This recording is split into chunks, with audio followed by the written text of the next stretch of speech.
This is Cashology by FMBO, a podcast devoted to the art and science of managing your money. It's like school, but your only homework is living your best financial life. Class is now in session.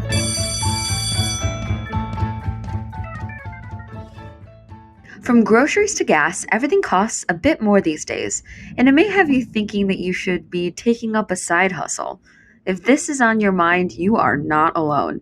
Surveys show that nearly 1 in 3 Americans have a side hustle of some kind, and a lot more people are considering it. The extra income helps fight inflation and serves as a safety net in the event of a job loss or an unexpected expense. But what are the keys to finding the perfect side hustle? Welcome, and thanks for listening to the Cashology podcast, hosted by your guide on the path to financial savvy, me, Julie Wyans. I am very happy to introduce you to our guest today, Molly Diamond. Molly is a regulatory compliance auditor at FMBO and has been with us a year and a half. She will help us navigate through today's topic, 5 tips for finding your perfect side hustle. Hi, Molly. Welcome. Hi, Julie. Thanks for having me today. Before we dive into the topic, I wanted to let our listeners know that they should not forget to subscribe to the Cashology podcast. You can get alerts when our new episodes go live. Okay, here goes. Investment products are not FDIC insured, not a deposit or other obligation of the bank, not insured by any federal government agency, not guaranteed by the bank, may lose value. This podcast should not be copied or reproduced without permission. Information and statements within this podcast are subject to change without notice. The Cashology podcast is for informational purposes only and is not intended to constitute investment advice or recommendations. First National Bank of Omaha does not make any representation or warranty as to the accuracy or completeness of any information or statements within this podcast. When making decisions about your financial situation, consult a financial professional for advice. Podcasts are not regularly updated, and information may become outdated. Deposit products are offered by First National Bank of Omaha, member FDIC, equal housing lender. The Cashology podcast, copyright First National Bank of Omaha.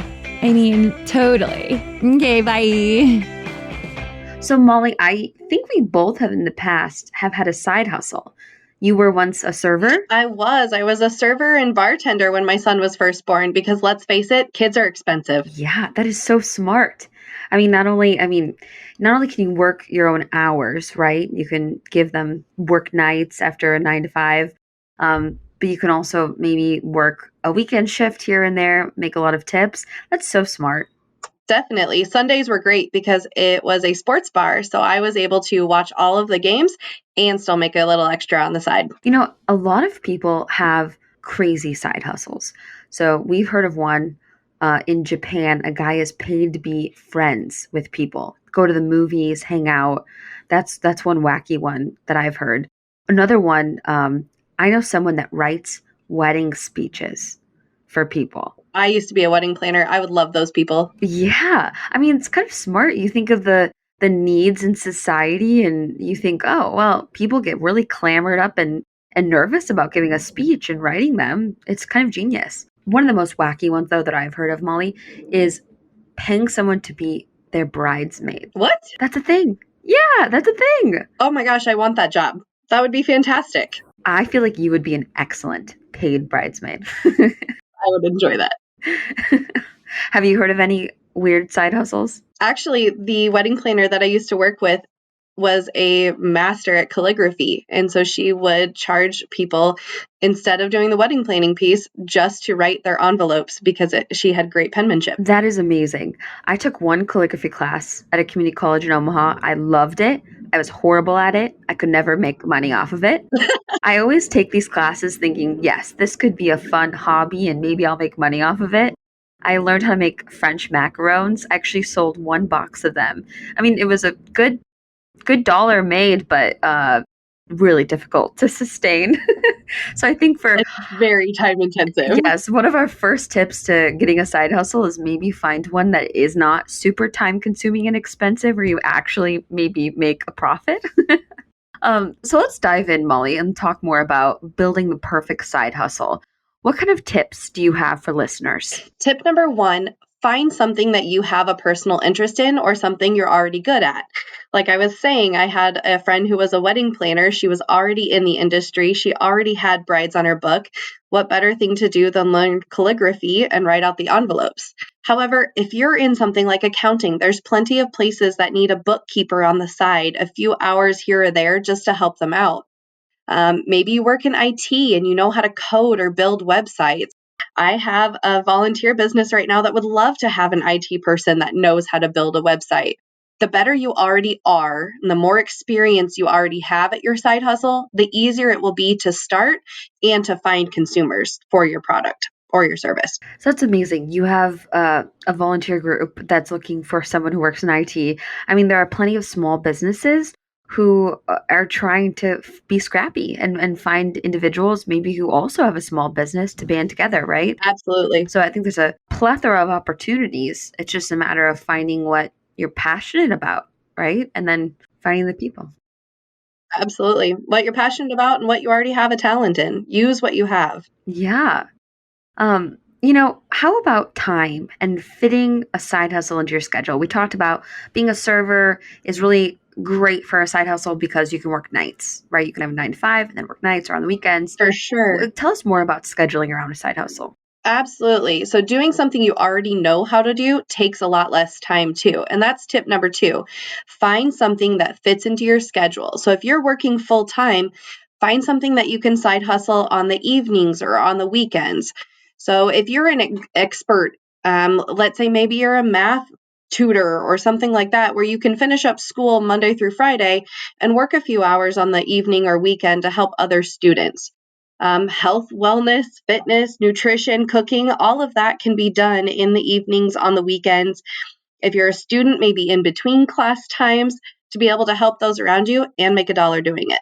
But your full time job still has to remain your priority. I was going to say, Molly, I think that's an excellent note to end on with this tip because when it comes to scheduling, your family, your friends, your personal life should come first along with your primary job, right? And I think any employer would support their employee pursuing their passions outside of work to make additional dollars as long as it doesn't impede on their day to day. Would you agree? Absolutely, I would agree to that. I think if anything, it shows an employer that you're motivated and driven.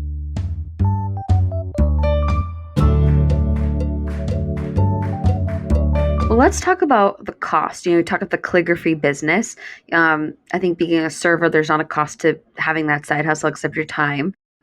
What advice do you have when it comes to a side hustle that may take a lot to start? Sure. So, tip number 3 is to find something without startup costs, or at least with limited startup costs. If you have to hire other people, it's probably not a good side hustle to start with. Maybe you'll get there if that's your dream, but maybe you start with something that you already know. So, for instance, this calligraphy that we've been describing, calligraphy pens can be expensive, but if you only need 1 or 2, the startup cost is very minimal. Perhaps you want to help mow lawns. If you already have a lawnmower at home, mowing the neighbor's house really doesn't become that big of an issue. But if you need something that involves more tools, say you're a handyman or you want to be, if you only have limited tools at home, that's probably not a great side hustle to start. Use what you have or limited resources if that's what you need for your side hustle. Absolutely, Molly. I think that's really great advice too. You mentioned not hiring people. Our advice when it comes to side hustles is to keep it yourself, right? Make sure it's something you can perform or do or produce because you want to keep expenses low. However, you mentioned there could be a time or place where this passion you want to turn into your majority profit, right? Someone who is baking on the side might have a dream of opening up a bakery one day. And if they're getting excellent reviews and a lot of customers coming through the door, there might be expectation to hire out and hire others and maybe lease out a space. What other tips do you have in regards to that? So if you want to grow your business, then that's fine. Your side hustle could become your full-time job. Sooner or later, you're going to have to hire staff. For instance, if you're great at baking and you want to open up that baker shop, find a side hustle with growth potential then. If you don't want it to replace your full-time job, then you might just want to manage. So you might have to have other people who take the main tasks, whether that's managing scheduling or staffing, If you're a painter, you might have to add other painters, but make sure that you can just look at it from a management role if you don't want it to become your full-time. But if full-time's your dream, go for it. We all feel so inspired, Molly. This is great. So I think maybe we'll end on a little bit of a negative note, but I want to know, are there any cautionary advice or tales that you want to share with us in starting a side hustle before we adjourn? Definitely. There are some things that you should keep in mind if you plan to do a side hustle. Number one, make sure it's something you enjoy. Your side hustle should not be exhausting to you. It should be energizing to make extra money. Next, keep really good records. You want to be able to manage your side hustle well, and you might have to pay taxes on what you earn. So you want to make sure you understand where the money came from. Make sure there's no conflict of interest with your primary job. And for instance, if you're a social media manager for the bank, if you're in marketing, that may or may not be a good plan. Make sure you don't take on any banking clients in your side gig. Keep the primary job and the side hustle as separate as you can. Don't create any conflict of interest that will jeopardize your primary job. Remember, that's still your main source of income. The side hustle is just a supplement. That is awesome. And for anyone who's interested in starting their own side hustle, there are a couple of really great articles out there. One specifically from Entrepreneur has 44 profitable ideas to make extra money on the side. So go ahead and search that. It has some just really good thought starters in how to make some extra money.